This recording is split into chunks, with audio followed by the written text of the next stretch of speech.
Vocês estão bem? Amém. Expectativas para essa noite? Amém. Também estou com muitas expectativas no meu coração. Vamos receber algo poderoso da parte de Deus. Como vocês viram aí, vou falar um pouco sobre o caráter de Deus e a autoridade do crente. Fiquei até pensando no nome da mensagem, né? Às vezes, para a gente pregador, é difícil colocar um nome, um tema na mensagem, porque eu pensei em um outro tema também. É um tema que o pessoal tem muita dúvida sobre esse assunto. Por que coisas ruins acontecem com pessoas boas? Poderíamos falar sobre esse tema também, né? Colocar esse tema na verdade, porque é justamente sobre isso que vamos falar nessa noite. O nosso entendimento a respeito do caráter de Deus, da bondade dele, de quem ele é, em meio às circunstâncias, em meio às situações das quais passamos e qual deve ser o nosso posicionamento como crente, como filho de Deus, diante das situações que enfrentamos.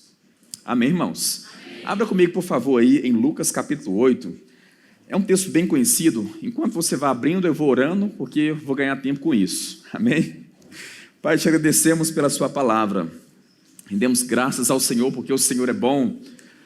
Obrigado pela inspiração do teu Espírito que está sobre as nossas vidas nessa noite. Obrigado por essa unção trabalhando de forma dupla, tanto para ensinar como para assimilar aquilo que tem sido ensinado.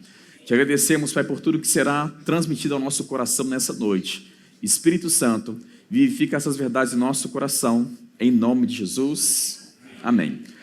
Lucas capítulo 8, a partir do verso 22, está escrito, Lucas 8, verso 22. Aconteceu que num daqueles dias entrou ele num barco, em companhia dos seus discípulos, e disse-lhes: passemos para a outra margem do lago, e partiram. Enquanto navegavam, ele adormeceu, e sobreveio uma tempestade de vento no lago, correndo eles o perigo de só sobrar. Chegando-se a ele, despertaram-no, dizendo: Mestre, mestre, estamos perecendo. Despertando-se Jesus, repreendeu o vento e a fúria da água. Tudo cessou e veio a bonança. Então lhes disse: onde está a vossa fé? Eles, possuídos de temor e admiração, diziam uns aos outros: quem é este que até aos ventos e às ondas repreende e lhe obedece?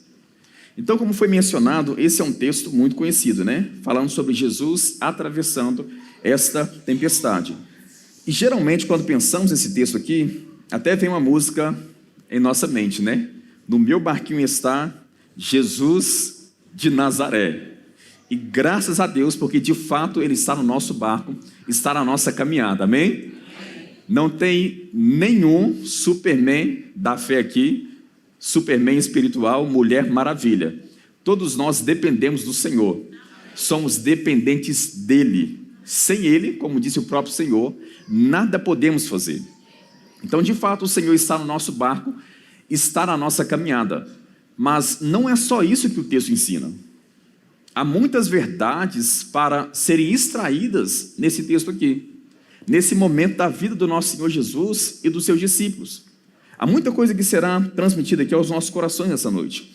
Como eu mencionei, o meu objetivo aqui é falar um pouco sobre o nosso posicionamento em meio às coisas que nos acontecem, coisas que se levantam diante de nós. E saiba que coisas ruins acontecem também com pessoas boas. E diante dessas situações, qual que é o nosso entendimento a respeito da pessoa de Deus e qual que deve ser o nosso posicionamento com relação às circunstâncias? E é isso que vamos observar nessa passagem aqui. Porque quando olhamos para Jesus, sabemos que Jesus é o homem em seu estado original. Eu vou falar isso em diversos pontos da mensagem, justamente para fixar isso em seu coração. Jesus é o homem em seu estado original. Não é à toa que Jesus é chamado, em 1 Coríntios capítulo 15, no verso 45, ele é chamado de o último Adão, em contraste com o primeiro Adão. Por que ele é chamado de o último Adão? Porque Jesus veio como o cabeça da nova criação. Assim como o primeiro Adão foi criado como cabeça da primeira criação, e ele era responsável por reproduzir outros semelhantes ao próprio Deus, assim também, na obra do nosso Senhor Jesus, vemos que Jesus é o responsável da nova criação. E ele reproduziu outros semelhantes ao próprio Deus. Amém, irmãos? Então, quando Jesus veio, ele veio para viver a vida como ela deve ser vivida. Jesus veio como o homem em seu estado original. Quando eu olho para Jesus, quando olhamos para Jesus, vemos a forma como Deus quer que vivamos nessa terra. A forma como devemos viver, qual é o nosso posicionamento, quais são os nossos pensamentos, qual deve ser o nosso entendimento a respeito de Deus. Quando eu olho para Jesus, eu vejo o plano de Deus lá no princípio, em Adão. Qual que deve ser o nosso posicionamento em relação às circunstâncias? É por isso que Jesus é chamado de o último Adão. Amém, irmãos? Ele é chamado de o último Adão.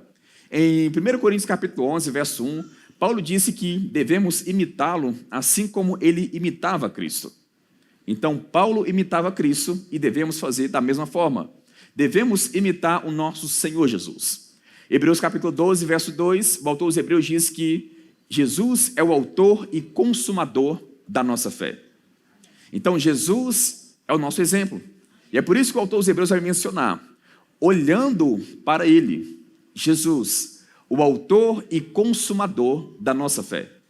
Então, o nosso objetivo é olhar para Jesus, fixar a nossa atenção em Cristo, para então aprendermos a forma como devemos viver nessa terra. Não é à toa que em 1 João capítulo 2, no verso 6, João disse que aquele que diz estar nele, ou seja, em Cristo, deve andar assim como ele andou, ou deve andar como ele andou. Observe que o texto não traz uma sugestão, é uma ordem, é um dever. Aquele que está em Cristo, aquele que diz estar nele, deve andar assim como Cristo andou. Podemos reproduzir a mesma vida que Cristo reproduziu nessa terra. A mesma vida. E eu quero te dizer nessa noite que isto é Bíblia, viu? É Bíblia. Devemos reproduzir a mesma vida que Cristo reproduziu. Não só no aspecto de santidade, de pureza, também, mas não só no aspecto de santidade e pureza do nosso caráter como crentes, mas também em todas as áreas da nossa vida, inclusive o nosso posicionamento em relação às circunstâncias, às coisas que enfrentamos nessa vida. Então, essa introdução, depois dela, desta introdução, vamos analisar o texto aqui, verso por verso. O texto vai mencionar no verso 22. E aconteceu que num daqueles dias, entrou ele num barco, aqui está falando de Jesus, em companhia dos seus discípulos, e disse-lhes, passemos para a outra margem do lago, e partiram. Então, no verso 22 aqui, vemos algo bem interessante, porque o texto está mencionando aqui sobre Jesus vivendo a vida como nós vivemos, o dia a dia comum, gente. É por isso que o texto vai mencionar, aconteceu que num daqueles dias. Que dias são esses? Os dias da carne do nosso Senhor Jesus. Os dias em que ele estava vivendo a vida do verdadeiro homem nessa terra. Então, Jesus estava vivendo uma vida como nós vivemos, no dia a dia. Nas horas como passam no dia a dia, vivendo a vida, encarando a vida como ela é. Jesus estava vivendo dessa forma. E vamos observar o texto aqui. Aconteceu que num daqueles dias, entrou ele do barco, vivendo o dia a dia comum, em companhia de seus discípulos, e disse, passemos para outra margem do lago. Desafio do dia a dia. É como, por exemplo, se fôssemos fazer uma viagem, saímos do ponto A, indo rumo ao ponto B. Ou no nosso destino, na nossa jornada diária, na nossa caminhada. Fazemos coisas, assim como Jesus fazia enquanto estava aqui no seu ministério. Ele disse, passemos para a outra margem do lago, enquanto navegavam, ele adormeceu. Então já destaquei que Jesus estava vivendo a vida como nós vivemos, o dia a dia comum, e o texto menciona agora que quando Jesus disse, passemos para a outra margem do lago, ele adormeceu. E a pergunta que podemos fazer é, por que Jesus adormeceu? Porque ele estava cansado. Simplesmente isso, não há nenhum mistério na passagem. Porque algumas pessoas tentam procurar chifre em cabeça de cavalo, Tenta procurar um mistério por trás da passagem, sendo que o texto por si só já é inspirado. Amém, irmãos? Mas por que eu destaquei isso? Ele adormeceu porque estava cansado. Porque o que está sendo destacado aqui é que Jesus estava andando nessa terra como homem. Amém, irmãos? E isso nos ensina e muito. Porque Jesus, em seu ministério, na sua vida aqui na terra, ele era plenamente Deus e plenamente homem. Ele nunca deixou de ser Deus. Quando olhamos para Filipenses capítulo 2, a partir do verso 5, Paulo mencionou que devemos ter o mesmo sentimento que houve também em Cristo. Ele continua dizendo que ele, subsistindo em forma de Deus, não considerou o ser igual a Deus como algo que devia se apegar. Antes, esvaziou a si mesmo, foi reconhecido em figura humana, ele foi obediente até a morte e morte de cruz. É por isso que Deus o exaltou e lhe deu um nome que está acima de todo nome. Mas quando o texto menciona que ele, sendo Deus, não julgou ou não considerou o ser igual a Deus como algo que devia se apegar, ele esvaziou de si mesmo, não significa que ele deixou de ser Deus. Amém, irmãos? Não significa que ao se tornar homem, ao vestir a roupagem humana, não significa que ele deixou de ser Deus. Até porque Deus não pode deixar de ser Deus. Malaquias 3,6, eu, Senhor, não mudo. Tiago, capítulo 1, verso 17, toda boa dádiva, todo dom perfeito, vem lá do alto, descendo do Pai das luzes, em que não pode haver variação ou sombra de mudanças. Então Deus não muda. Então Deus não pode deixar de ser Deus. É por isso que Mateus capítulo 1, verso 23 diz que Jesus é o Emanuel, Deus conosco. Então ele é o próprio Deus em carne. João capítulo 1, verso 14 diz que, vai dizer, né, que Jesus é a palavra que se fez carne, ou o próprio Deus que se fez carne. Romanos 9, verso 15, diz que ele é Deus bendito eternamente. Então ele nunca deixou de ser Deus. Amém? Só que quando ele estava andando aqui na terra, ele não funcionou como Deus. Embora fosse plenamente Deus em essência. A nossa mente, às vezes, né, tem dificuldades para entender assuntos como esses. E diante da palavra de Deus, devemos simplesmente aceitar. Assim como não tem como você entender o que é uma criança nascer de uma virgem. Tenta explicar isso para sua mente. É impossível. A única coisa que você tem que fazer é aceitar. Simplesmente creia. Então devemos lidar com passagens que falam que Jesus era Deus, mas também com passagens que falam que ele andou aqui na terra como homem. Amém, irmãos? Então, quando vemos aqui o texto mencionando que ele adormeceu, é porque estava cansado. Ele estava andando como homem. Ele andou como homem nessa terra. Jesus, irmãos, precisou ser ungido, por exemplo. Atos 10, verso 38 diz que, como Deus ungiu Jesus de Nazaré, com o Espírito Santo e com poder, o qual andou por toda parte, fazendo bem e curando a todos os oprimidos do diabo, porque Deus era com ele. Sabemos muito bem que um dos atributos da divindade, que não é compartilhado com o ser humano, são atributos incomunicáveis. Um desses atributos é onipotência. Onipotência significa a fonte de todo poder. E o texto que eu acabei de citar diz que Deus ungiu Jesus com o Espírito Santo e com poder. A pergunta que eu faço é: como ungir a fonte de todo poder com poder? É impossível. Se ele é a fonte de todo poder, é óbvio que ele tem em si a onipotência e não pode ser ungido com algum poder. Nada lhe falta. Então, Deus como Deus, ele é onipotente. Mas o que é interessante é que o texto menciona que Jesus foi ungido com poder. Então, isso nos mostra que ele estava operando aqui na terra como homem. Ele dependia da unção do Espírito Santo. Ele dependia do poder que o próprio Deus colocou sobre ele. Ele não estava operando na onipotência. Quando trouxeram para Jesus, em Marcos capítulo 9, uma criança, o rapaz trouxe o seu filho para Jesus. Naquele momento ele disse a Jesus: pedi aos seus discípulos para que curasse o meu filho, mas eles não puderam. Se pode, faça alguma coisa. Naquele momento Jesus pergunta ao pai da criança: há quanto tempo isto lhe sucede? Há quanto tempo? Se Jesus soubesse de todas as coisas, se ele estivesse operando na onisciência, para que perguntar há quanto tempo? Não faz sentido, gente. Não é verdade? Não faz sentido. Então vemos que ele estava andando como um homem ungido pelo Espírito de Deus. O que ele sabia era com base naquilo que lhe era revelado pelo Espírito. Amém, irmãos? Amém. Quando olhamos também Jesus tendo que se locomover, com limitação para certos lugares, vemos que Jesus não estava operando na onipresença. Até porque Jesus só chegou depois de 4 dias que Lázaro havia morrido. Então, ele não estava operando na onipresença. Há atributos que são incomunicáveis.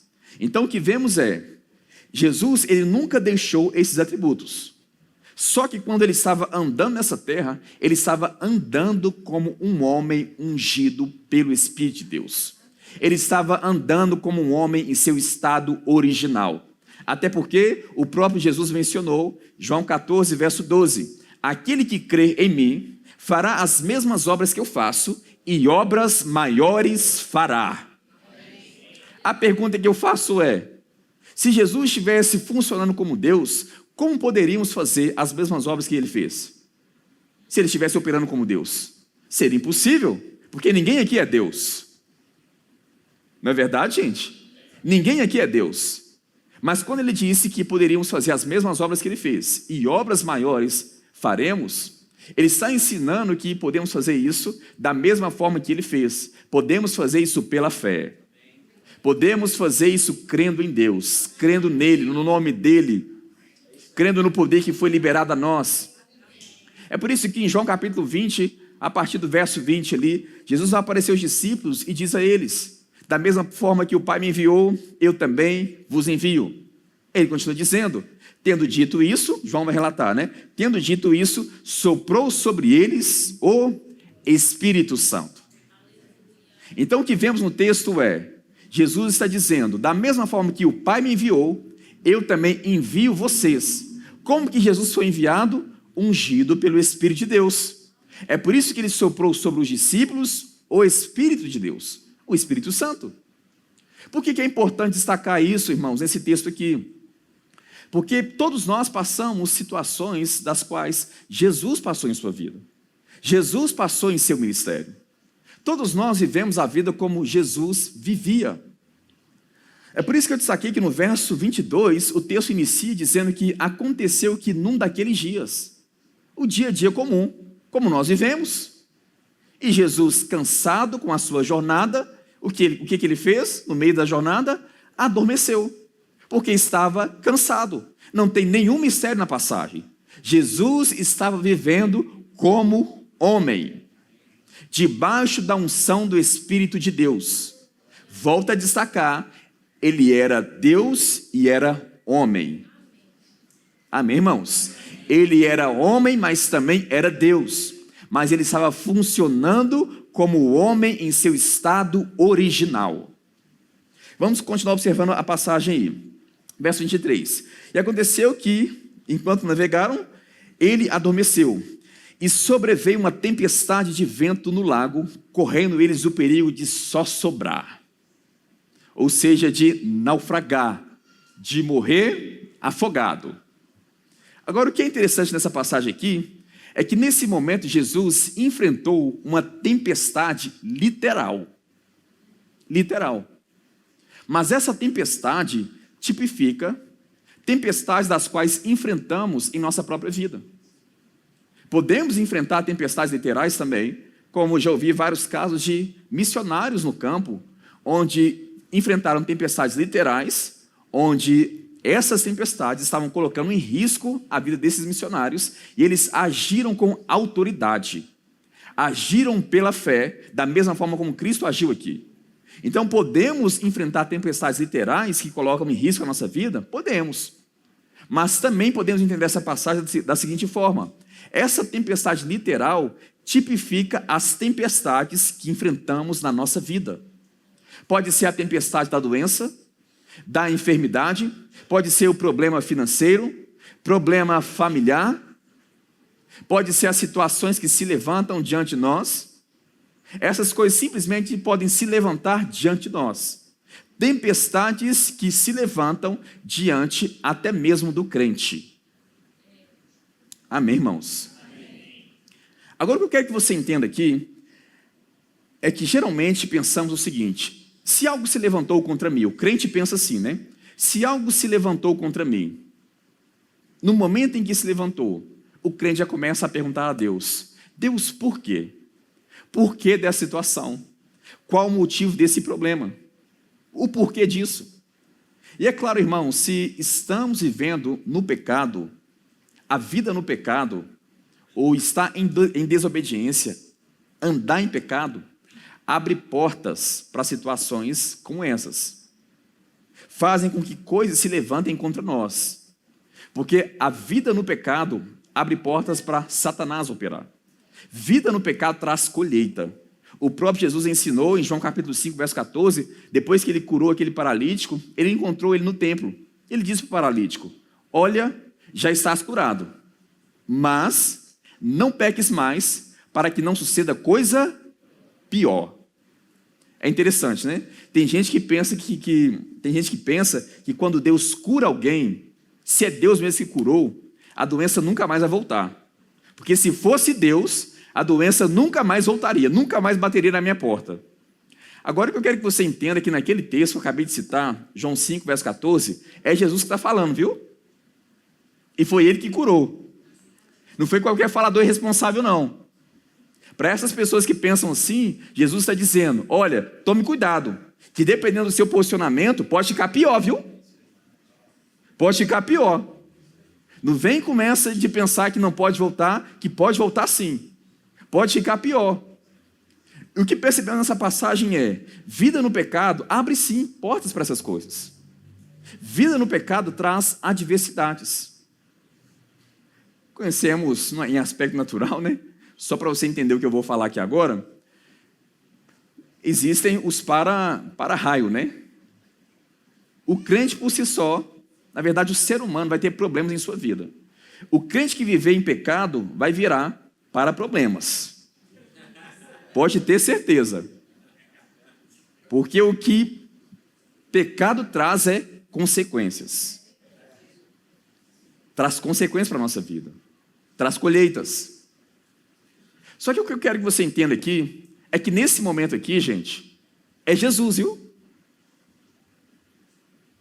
Essa tempestade aqui está acontecendo com Jesus, viu? O homem mais ungido que andou sobre essa terra.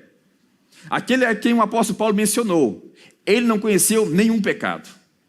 Aquele que não conheceu pecado, ele foi feito pecado por nós, para que nele fôssemos feitos a justiça de Deus. Aquele em quem Isaías e Pedro mencionou, que nenhum dolo se achou em sua boca, nenhuma blasfêmia se achou em sua boca. Ele não cometeu nada contra Deus. Aqui é Jesus, um homem santo, justo, enfrentando uma tempestade. E poderíamos pensar: por que coisas ruins acontecem com pessoas boas? Aqui era Jesus, viu? A pergunta que eu faço é: o que Jesus fez para ser rejeitado pelos fariseus? O que Jesus fez para ser acusado de estar com Beelzebu no corpo? O que Jesus fez para ser acusado lá na cruz? O que Jesus fez para enfrentar uma tempestade? O que Jesus fez para passar pelas situações que ele passou, gente? Absolutamente nada. Nada. E vemos Jesus passando por essa situação aqui. Vemos Jesus. Então, volto a mencionar: vida no pecado abre portas para situações do tipo? É claro que sim. É claro que sim. Vai virar para problema. É claro que vai abrir portas. Porém, nem sempre é resultado de pecado. Amém, irmãos? Amém. Estar fora da vontade de Deus também vai trazer tempestades. Estar fora do plano de Deus, estar em desobediência, traz tempestades. Não é o que aconteceu com Jonas, gente? Que enfrentou uma tempestade justamente por estar em desobediência? Agora o que eu quero que você entenda é que nessa passagem aqui é Jesus, viu? É Jesus. Paulo também enfrentou uma tempestade justamente por estar dentro da vontade de Deus. Leia o livro de Atos e você verá. Atos 27, Veja que Paulo atravessou uma tempestade. E ele atravessou estando dentro da vontade de Deus, viu? Dentro da vontade de Deus. Então o que percebemos é, nem sempre as coisas que se levantam contra nós é porque estamos em pecado ou porque estamos fora da vontade de Deus. Se estamos em pecado ou em desobediência ao plano de Deus na nossa vida, é melhor ajustar. É melhor consertar esta área. Amém? Mas se não estamos em uma situação tal, se estamos vivendo uma vida santa diante do Senhor, reta, pura, servindo na igreja local, gente, não procura chifre em cabeça de cavalo. Pai, por quê? Por que dessa situação? Será que o Senhor quer falar alguma coisa comigo? Será que o Senhor está contra mim? Será que é o Senhor que está por trás dessa situação? Muitas pessoas pensam assim. Só que Jesus ensinou, em João 16, verso 33, ele mencionou, no mundo tereis aflições, mas tendes bom ânimo, porque eu... Então o que vemos no texto é bíblico ter aflições. Não é verdade, gente? É bíblico. Espiritualmente, a nossa posição é em Cristo, assentado à direita de Deus em Cristo Jesus, nas regiões celestiais. Mas fisicamente falando, estamos com os pés plantados nesse mundo, nessa terra. Então, estar no mundo, aflições é questão geográfica, gente. Uma vez que estamos nesse mundo, esse mundo por si só produz problemas. Então, é bíblico ter aflições. O que não é bíblico é perder o bom ânimo. Isso que não é bíblico. Porque ter bom ânimo em meio às aflições, isso só está disponível em Cristo, na palavra, no Evangelho. Porque o bom ânimo é resultado do que ele disse. Eu venci o mundo. O nosso bom ânimo é resultado de Cristo ter vencido o mundo. Amém, irmãos? Amém. Então o que eu quero que vocês entendam aqui é que nesse momento é Jesus, irmãos. É Jesus que enfrentou essa situação. Então vemos aqui a forma como devemos enfrentar o nosso posicionamento nessa passagem também. Porque o texto diz que eles estavam correndo o perigo de só sobrar, de naufragar. E observe que Jesus não vai mencionar nesse momento aqui, gente, vamos agarrar todo mundo no canto do barco, porque Deus quer falar alguma coisa com a gente. Não está escrito isso no texto. Deus quer falar comigo. Porque é o que as pessoas pensam, né? Está vivendo uma vida santa, justa, pura, serve na igreja local, é um dizimista fiel, ofertante, abençoado, cheio do Espírito Santo, e de repente uma situação se levanta. Uma enfermidade se levanta, um problema financeiro se levanta, alguma coisa se levanta contra a pessoa, e a pessoa fica pensando, por que dessa situação? Será que Deus quer falar alguma coisa comigo? Será que Deus está querendo me comunicar algo? Sabe o que eu tenho pensado sobre isso, gente? É que o ser humano por si só, as empresas, têm melhorado a sua comunicação. Quando olhamos, por exemplo, para as empresas de telefonia, né? Celular, de internet, coisas do tipo. Eles têm melhorado a sua comunicação. Passamos do 2G para o 3G, 3G, 4G, agora estamos no 5G. Tudo para melhorar a comunicação. Não é verdade? Quando eu viajo para ensinar a palavra, de onde eu estou, eu posso falar com a Isabela, falar com a minha família, falar tanto com a minha esposa, com a minha mãe, com todo mundo, de longe. Posso falar ao vivo e a cores. Por que isso acontece? Porque o ser humano imperfeito tem melhorado a sua comunicação. Agora a pergunta que eu faço é, seres imperfeitos têm melhorado a sua comunicação e Deus vai piorar? Deus vai piorar? Pai, o que o Senhor quer falar comigo com essa doença? Com essa enfermidade? Volto a mencionar, se você não está vivendo pecado, vida no pecado, se não está em desobediência, se não está praticando a maledicência, falando mal de outras pessoas, se não está fora da vontade de Deus, esse não deve ser o nosso posicionamento, gente. O que o Senhor quer falar comigo através dessa situação? Nada. Porque Deus não usa meios imperfeitos para ensinar os seus filhos. Deus vai usar a sua palavra perfeita e o Espírito Santo que é perfeito. Amém, irmãos? Ele vai usar a sua palavra que é ungida, que é perfeita, o Espírito Santo que é perfeito, uma comunicação perfeita. Jesus não falou, olha, Deus quer falar alguma coisa com a gente aqui. Agora lembre, eu mencionei isso aqui no início, Jesus é o homem em seu estado original. Eu quero dizer outra coisa também, na verdade duas coisas aqui. Jesus é a melhor mensagem para o homem sobre Deus. Amém, irmãos?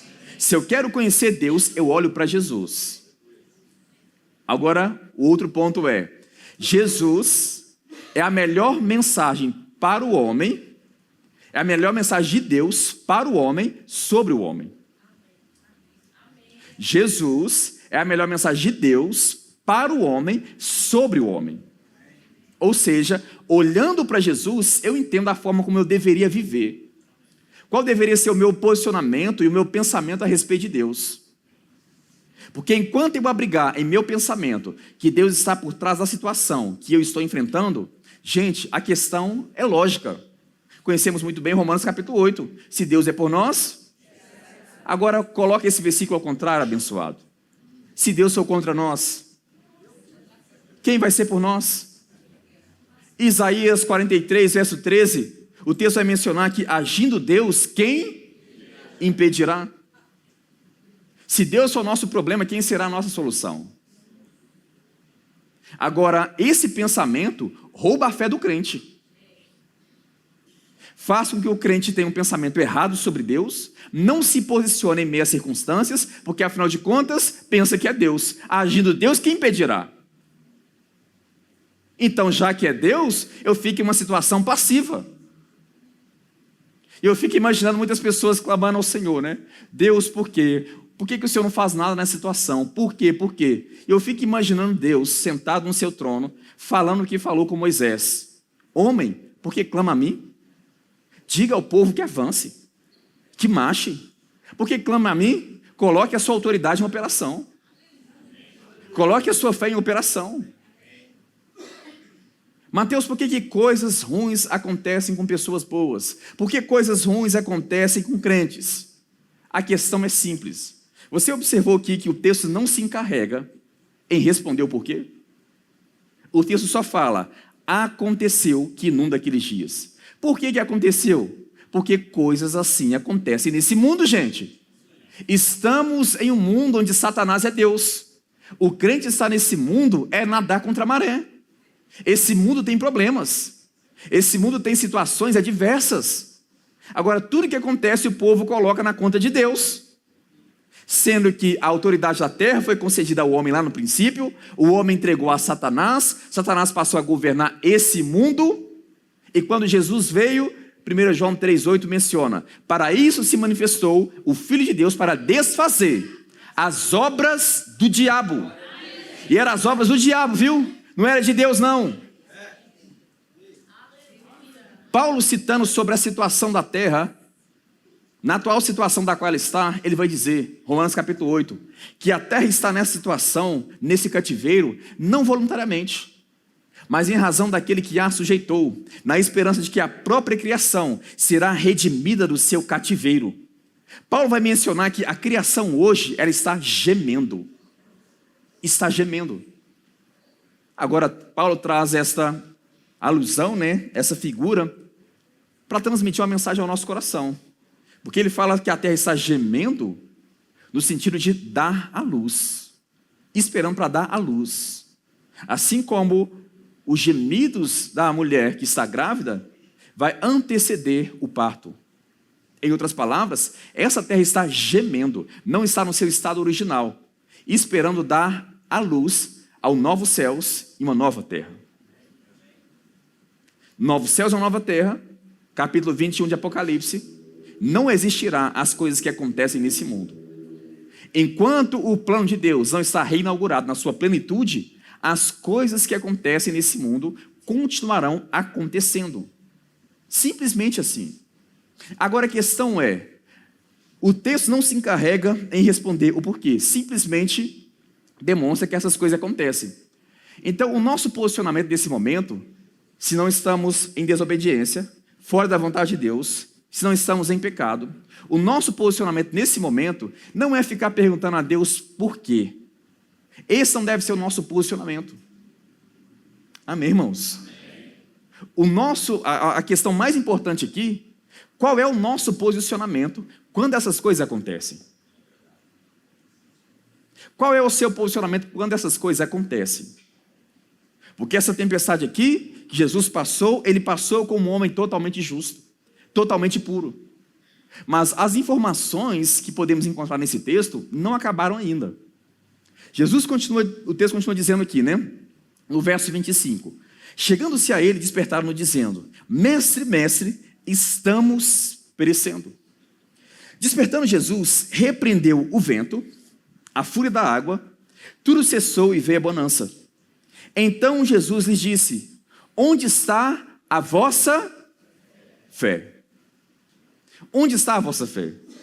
Geralmente enfatizamos aqui Jesus repreendendo o vento, Jesus repreendendo o mar. Mas eu não sei se vocês observaram aqui. Jesus repreende o vento, repreende o mar e repreende os discípulos também. Observaram isso no texto, gente? Jesus repreende o vento, repreende o mar e repreende os discípulos. Gente, isso é muito forte. Porque a única coisa que conseguimos, né, muitos conseguem ver nesse texto, e a forma como fomos treinados a pensar é: Jesus está no nosso barquinho. E volta a mencionar, de fato ele está. Precisamos dele, somos dependentes dele. Mas não é só isso que o texto ensina. Jesus repreendeu o vento, gente. Agora poderíamos pensar, como que Jesus repreende ao que Deus criou? Não foi Deus que criou o vento, gente? Mas o que vemos nessa passagem aqui, depois de Gênesis capítulo 3, depois que o homem pecou e trouxe maldição para a terra, é que a terra não está em seu estado original. A terra não está funcionando como deveria funcionar. E aqui não foi Deus que enviou. Não foi Deus, gente. Porque se fosse Deus, Jesus jamais iria repreender o que Deus enviou. Jamais. Se o próprio Jesus mencionou em Mateus capítulo 12, quando falaram que ele estava com Beelzebu, ele disse: gente, não faz sentido. Como que Satanás expulsa Satanás? Se Satanás expulsar Satanás, o reino dele está dividido. E um reino dividido não pode permanecer. Agora, se o império de Satanás não está dividido, quanto mais o de Deus, hein, gente? Quanto mais o de Deus. Se Jesus se manifestou para desfazer as obras do diabo e não de Deus. Amém, irmãos? Amém. E outra coisa que vemos aqui, observe que Jesus não orou para Deus a respeito da tempestade. Deus, por favor, faça algo com relação a essa tempestade.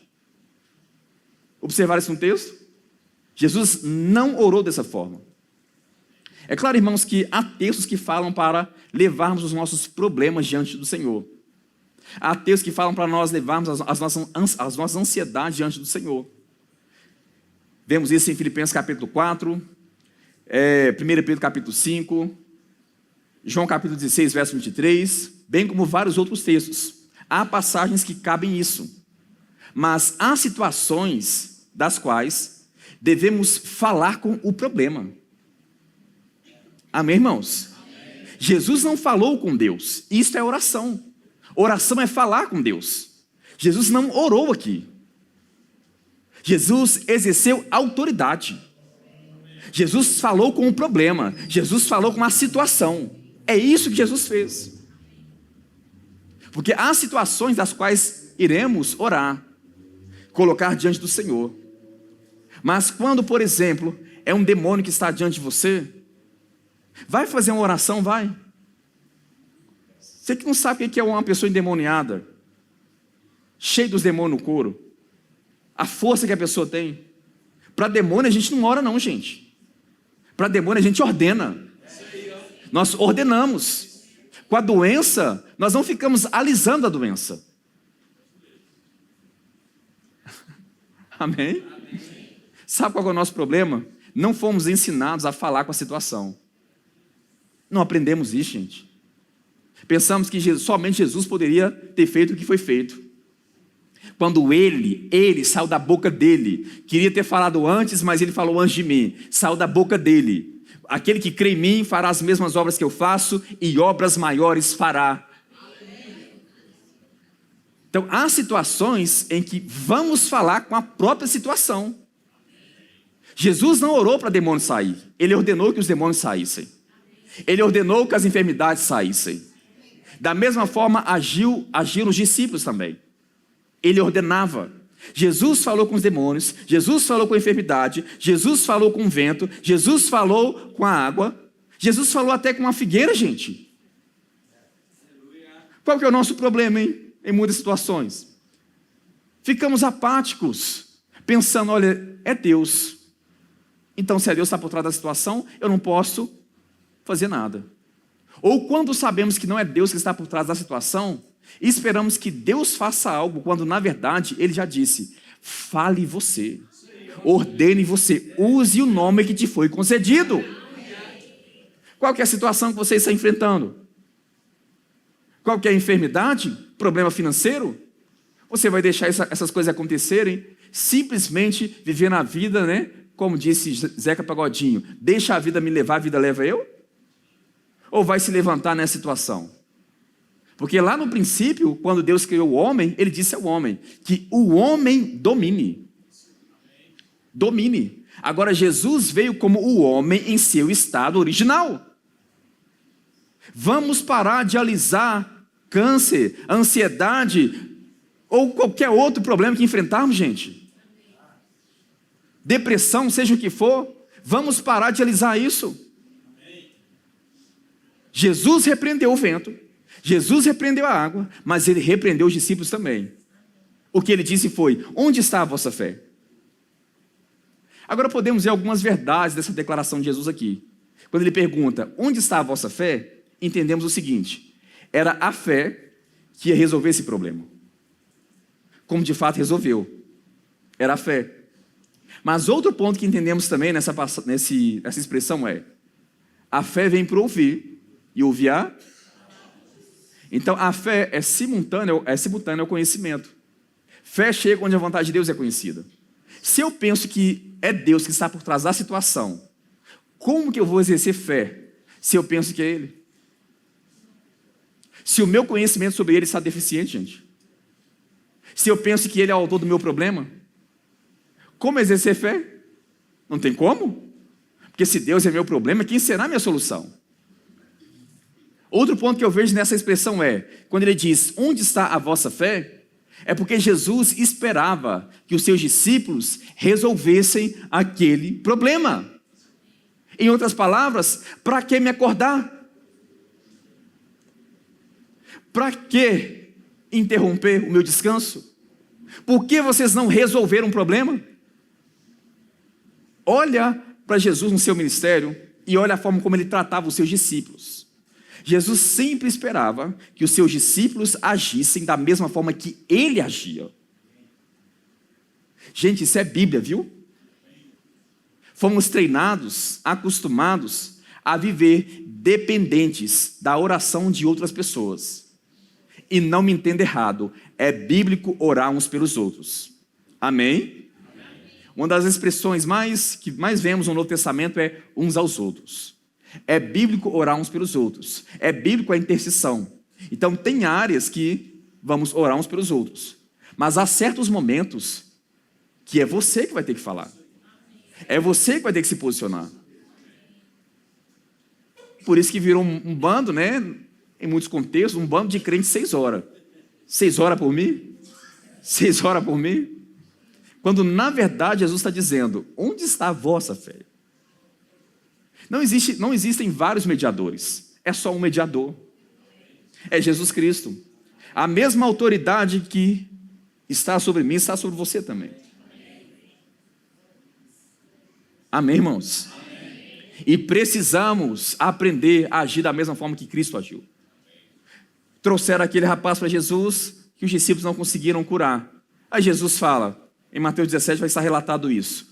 Ó geração incrédula e perversa. Até quando estarei convosco? Até quando vos sofrerei? Em outras palavras, Jesus esperava que os seus discípulos agissem da mesma forma que ele agia, gente. Que ele agia. Isso é forte, não é, gente? Depois eles perguntaram a Jesus, por que não podemos expulsar aquele demônio? E ele mencionou, por causa da pequenez da sua fé. Porque resolver o problema você poderia ter resolvido. Ó geração incrédula, até quando estarei convosco? Até quando vocês irão depender de mim? Vão depender de mim? Vocês podem fazer o que eu posso fazer, gente. A autoridade já foi concedida. Agora Jesus está olhando para esses discípulos e dizendo, onde está a vossa fé? Porque, gente, nós pensamos o seguinte, que não tem como saber se a pessoa está com fé ou não, né? Geralmente pensamos dessa forma, ou muitos pensam assim. Não tem como saber se uma pessoa está com fé ou não, porque a fé é do coração. Não tem como ver uma pessoa que está com fé. E não é isso que a Bíblia ensina. Mateus capítulo 9 vai mencionar que trouxeram um paralítico para Jesus. E Jesus viu de longe, vendo-lhes a fé. Vendo a fé do paralítico e dos seus amigos ao levar o paralítico. Então Jesus viu fé naqueles homens. Em Atos capítulo 14, quando Paulo está pregando a um paralítico, o texto vai dizer que Paulo, vendo que ele tinha fé para ser curado. Então Paulo viu fé no coração daquele paralítico. Até porque o próprio apóstolo Tiago, o apóstolo Tiago, vai mencionar que a fé sem obras, Tiago, irmão de Jesus, né, que é apóstolo também, a fé sem obras é morta. Ou a fé sem ações correspondentes. Então a fé pode ser demonstrada. Pode ser. É por isso que quando vemos lá em Hebreus 11, verso 1, que a fé é a certeza das coisas que espera e convicção de fatos que não se veem, o que não se vê é os fatos. Mas a pessoa que está com fé é visível. É por isso que Jesus procurou fé. Onde está a vossa fé? Eu estou procurando. Porque o medo eu estou vendo. A dúvida eu estou vendo. A incredulidade eu estou vendo. Está nas palavras que você está falando. Porque a boca fala do que está cheio o coração. O que eles disseram foi, estamos perecendo. E Jesus esperava que os seus discípulos resolvessem a situação. Aí vemos no final do texto, né, que ainda assim eles não entenderam a mensagem. Não entenderam. Olha o que vai ser dito aí no verso 25. Então isso é escrito, né? Então lhes disse, onde está a vossa fé? Eles, possuídos de temor e admiração, diziam uns aos outros, quem é este que até aos ventos e às ondas repreende e lhe obedece? Jesus está jogando a batata quente para eles, e eles estão jogando para Jesus novamente. Como assim esse homem já repreendeu demônio, enfermidade, já curou os enfermos, agora até vento, até mar, até figueira? Que homem é esse? Quando Jesus já havia dito, onde está a vossa fé? Poderiam ter feito o que eu fiz. Eu fico imaginando Jesus pensando, esse é o homem em seu estado original. Esta é a fé sobrenatural que Deus colocou no coração do crente. A fé que vem por ouvir e ouvir a palavra de Deus. O que precisamos fazer, irmãos, é aumentar o nosso nível de fé, o nosso entendimento sobre Deus. Porque quando Jesus amaldiçoou uma figueira, o posicionamento dos discípulos foi o mesmo. Eles disseram, mestre, a figueira que tu amaldiçoaste secou. Ao que Jesus lhes disse, somente eu poderia fazer o que foi feito. É isso que está escrito lá, gente? Eu acho interessante que ele também não disse, discípulos, ainda bem que vocês disseram isso, porque não somente eu e vocês podem fazer isso também. Seria muito bom, né, se ele tivesse dito isso aos discípulos. Mas o que ele disse foi, se alguém disser, alguém, qualquer pessoa que disser, a este monte, era um monte literal, este pronome demonstrativo, assim como a figueira também era literal. Podemos passar por situações em nossa vida como Jesus passou. Agora, aquele que diz está nele, deve andar como ele andou. Quando as situações se levantam, o mais importante é não ficar perguntando a Deus por quê, se não estamos em pecado, se não estamos em desobediência. O mais importante nesse momento é, qual é o nosso posicionamento quando essas coisas acontecem? o que eu vou fazer? Porque aquele que crê nele fará as mesmas obras que ele fez e obras maiores fará. Até quando vamos deixar que certas coisas acontecem diante de nós e não vamos fazer nada? Vamos esperar que Deus faça alguma coisa. Você não vai encontrar em nenhuma página do Novo Testamento os discípulos fazendo a seguinte oração: Deus, repreenda esse diabo. Deus, repreende essa enfermidade. Você não vai encontrar isso. Sempre eram os discípulos agindo com base na autoridade que Deus em Cristo Jesus havia concedido a eles.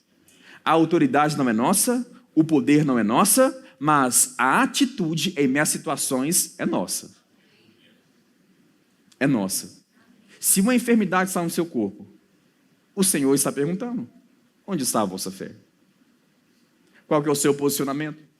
Qual que é o nosso posicionamento? Gente, estamos em um mundo que é corrompido e coisas ruins sempre acontecem. Eu não preciso colocar o caráter de Deus em xeque. Eu não preciso vender Deus barato.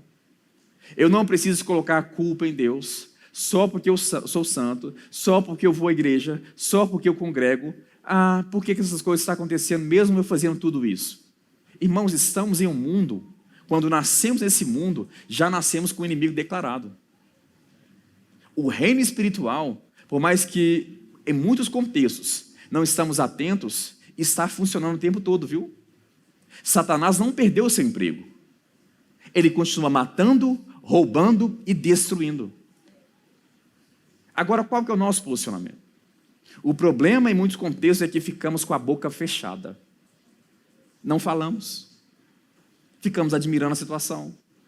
Ficamos perguntando ao Senhor por quê. E o Senhor quer nos ajudar. Ele vai fazer de tudo para nos ajudar. Mas Ele quer que coloquemos a nossa autoridade em operação. O que Ele nos concedeu em operação. Amém, irmãos? Se coloque de pé no seu lugar.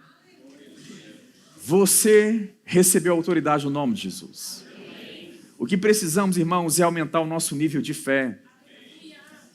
Como o próprio apóstolo Paulo mencionou em Colossenses 3, verso 1, já que ressuscitamos com Cristo, devemos pensar nas coisas lá do alto, onde Cristo vive assentado à direita de Deus. Jesus, ele andava no andar de cima. A consciência de Jesus era totalmente sobrenatural. Jesus estava com os pés na terra, mas a sua consciência era celestial. A sua consciência era espiritual. Você quer ver milagres da parte de Deus em sua vida? Conheça o que a palavra de Deus diz sobre ele, o que a palavra de Deus diz sobre você e qual é o nosso posicionamento em relação às circunstâncias. Deixa eu dizer algo a vocês. Nós até não podemos controlar tudo aquilo que acontece ao nosso redor. Não podemos. Mas podemos controlar o nosso posicionamento quando as coisas acontecem. Eu posso até não controlar tudo o que está acontecendo, as coisas que vêm contra mim. Mas o meu posicionamento, quando essas coisas acontecem, eu posso controlar. Eu posso dizer: ei alma, aquieta-te. Ei mente, fique tranquila. Descanse no Senhor. Ei corpo, seja curado. Ei câncer, seque desde a raiz. Ei enfermidade, desapareça agora.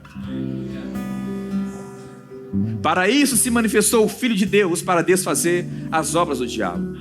Para isso se manifestou os filhos de Deus, os filhos, para desfazer as obras do diabo. Vamos parar de alisar as obras do diabo, gente. Vamos olhar para a situação e dizer: basta, até aqui. Até aqui. Daqui para frente não. A enfermidade você vai ter que sair. Mateus, se não se manifestou ainda, continue dizendo. Continue crendo naquilo que você está dizendo. Continue falando, continue usando o nome de Jesus. Não importa a situação que você esteja enfrentando. Não importa a situação. Fomos feitos à imagem e semelhança de Deus. Ele disse: domine. Nós não damos ordem a Deus nós pedimos, a Deus nós oramos, a Deus nos achegamos, temos comunhão com Ele. Mas a Satanás, a enfermidades, a demônios, a depressão, a ansiedade, eu não aliso, eu ordeno, não tem conversa. Adore ao Senhor nesse momento. Se há algo no teu corpo, se há alguma situação que você está enfrentando, fale com essa situação, diga essa enfermidade, diga esse problema financeiro, esse problema familiar. Cesse, aquieta-te. Ei, enfermidade, saia. Caroço, desapareça. Audição, volte a funcionar em nome de Jesus. Corpo, volte a funcionar perfeitamente. Ossos, se recupere em nome de Jesus. Diga, deixe sair da sua boca. Pare de depender da oração de outras pessoas. Sim, reconhecemos as unções, reconhecemos orar uns pelos outros, mas você pode dizer, fale com a situação, use a sua autoridade. O Senhor está com você, Ele está no seu barco, Ele não é contra você. Fale com a situação, diga,